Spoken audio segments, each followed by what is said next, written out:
بالنيابة عن زميلاتي وزملائي من أعضاء الحزب المصري أتوجه للشعب المصري الكريم وجميع الأخوات والإخوة في كل الأحزاب، وأقول لهم كل سنة وإنتوا طيبين.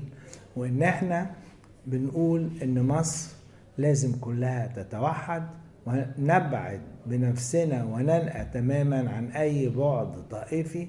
احنا عاوزين المصريين كلهم ستات ورجالة، شباب وشيوخ، مسلمين ومسيحيين يتحدوا مع بعض عشان بناء الوطن. الوطن في حاجة إلينا جميعا وفي حاجة إلى توافق بين الجميع. احنا في الحزب المصري بنقول ان العدالة الاجتماعية هي شيء هام جدا بالنسبة لنا، وعشان كده عاوزين التعليم اولا يكون له الاهمية الكبرى في البرلمان القادم. عاوزين نبني تعليم جيد يرفع مستوى ابنائنا ويحسن من احوالهم الاقتصادية ويرفع مستواهم ويعمل حراك اجتماعي في الشعب المصري. وكل سنة وانتوا جميعا طيبين.